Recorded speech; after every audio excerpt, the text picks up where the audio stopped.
What's up, everybody? Welcome to RGN Daily News number 78. I'm joined by Shotgun Seat Productions host Tristan Werb. How's it going, Tristan? Decent. Good to hear that. Good to hear that. And today we have a few interesting pieces of news. What I found as one of the most interesting is that gameplay is showing up from Halo Online multiplayer, and people are kind of calling it Halo 3 on PC. With like some Halo 4 additions to it. It's like Halo 4, Halo 3 crossover with some like maps featured from all the different games. Right. Got Sprint. I believe it does have microtransactions to some capacity, which would make sense because it's free to play. Totally. That's how they make money. So people are using stuff like Hamachi, which is a tunneling VPN that allows you to connect to games that are not in your country, and that's how United States people are gaining access to it. I would assume if you live in Europe, it probably works better. People are saying there's a really serious amount of lag to it, which makes sense. And I'm not going to put the footage in this time because Microsoft is actually taking people's accounts down for posting it. They're getting a little heavy-handed with their YouTube rights, but I don't understand why they're doing it.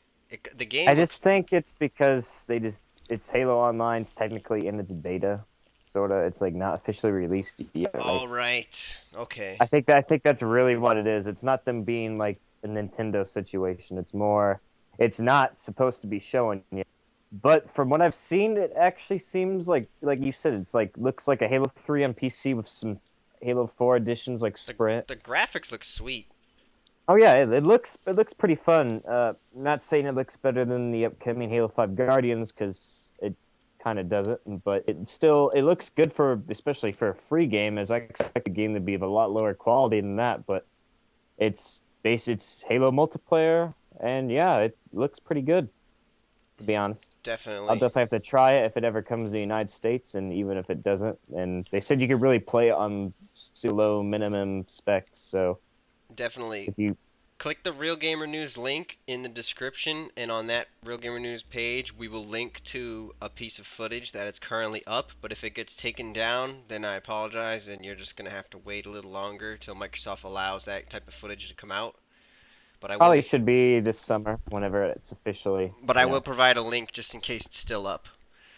The Xbox One officially dropped to $299.99 in the UK only, but it's only for a specific retail promotion, so I don't think it's an actual price drop. So I apologize on the wording of that. That was It's gonna be more. It's £299, so that's not the same thing as dollars. I think that's $350. So something like that. And then same price anyway. All right, so. GOG Games is doing a DRM-free bundle tower, they call it. Kind of like the Mortal Kombat tower where you stack up bricks.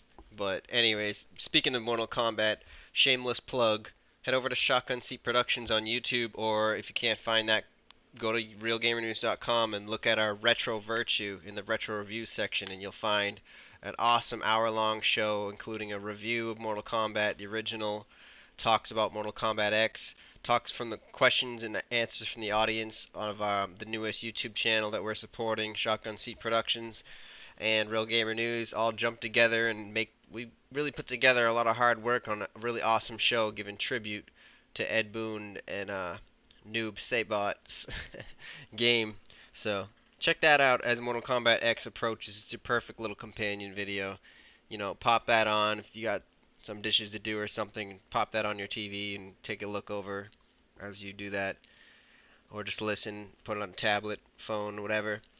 Let's definitely give Mortal Kombat X a look, because it looks great based off from what I've seen. Definitely. A lot of new characters. Kotal Khan looks really cool. I see a lot of people jumping on it that don't normally jump on fighting games. That's what I've noticed too. They kind of made it a little more don't want to say mainstream, but it seems like they made it more marketable than past fighting games. Because this might actually sell a lot of copies. It's because it's brutal. That's what it is. Because I know there's people that probably not known what Mortal Kombat is, but which is just I silly. But yes, there is but I some think people. it has part of the marketing campaign because I've seen a lot of commercials on YouTube and such, and the 10th game, and it just kind of makes sense. They'd probably have a more bigger marketing campaign, and marketing campaigns do work most of the time, unless your game sucks. But Surprisingly, Resident Evil Revelations 2 has been announced for PlayStation Vita, and it'll be coming in the summer. yeah, that's And kind of a cool move.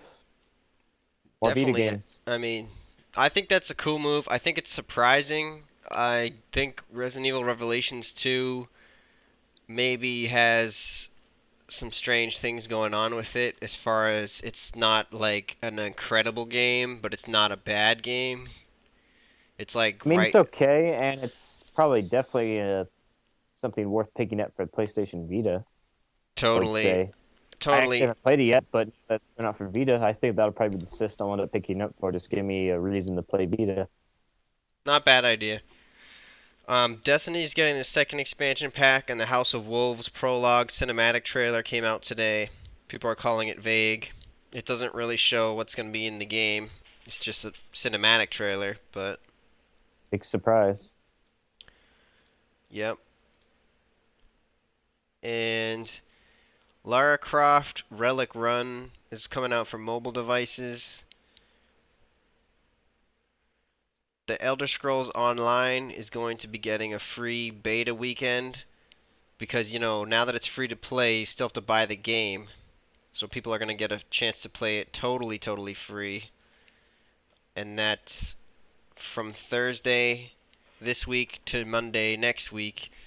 So that's only on PC, which I'm going to be honest, the PC version of the game is very hard to get to work properly because the Bethesda systems on PC are terrible.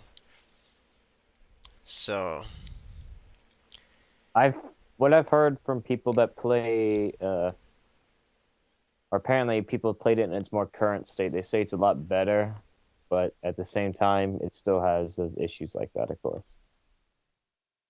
fair enough. The expansion pack for the Destiny game is coming out in May. Yeah. May 19th.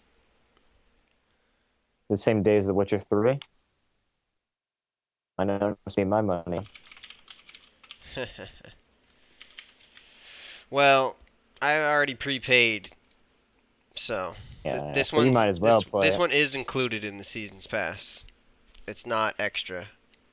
It's the final one for the season's pass, correct? I don't know, but it is not extra for this one.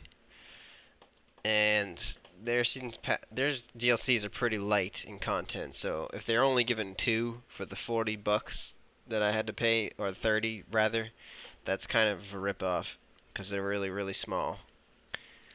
And yes, that's the same day as Witcher 3.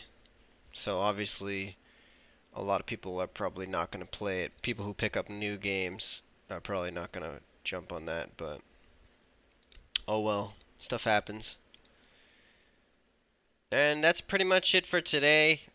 Let's see if we can get some new sales figures. The number one selling game is still Legend of Zelda Majora's Mask 3D. Makes sense. Number one selling system is still PS4, Makes sense. followed by 3DS, and then Xbox One. The number 2 selling game. What? What's the number 2 most selling game right at the moment? Dying Light. Huh, that's surprising. Well, we haven't gotten new numbers in a while, is the problem. Majora's Mask I could definitely see still being number 1. I also see PS4, commercials. yeah, PS4 sitting at 21 million sold. 3DS is at 52 million sold. And the Xbox One is at 12 million sold. But like I said, these aren't brand new numbers. They're just newer than the last podcast when we looked at numbers. So, let's see. 3DS sales. The 3DS is selling about 200,000 a week, approximately. Except for the weeks when the Majora's Mask game actually came out, which they sold 430,000 in 1 week. Yeah, moving copies. Yep, moving units. See, I remember Majora's Mask got really popular. I remember on the internet again because of a lot of people making YouTube videos about the game, especially I believe it was Game Theory. They did like that is Link dead, and then everyone got like super into Majora's Mask because no one knew what Majora's Mask is one of the more unknown Zelda games, even though it's really good. And then, of course, the demand for a remake was pretty high after that, and of course, now there is one. Like there was any doubt, but Oh yeah. Well, you've been listening to RealGamerNewz.com, RGN Daily News. This is episode number 78, Monday, April 13th, 2015. GTA 5 for PC is out today, and we'll have more to talk about on that soon. Signing out. Sayonara.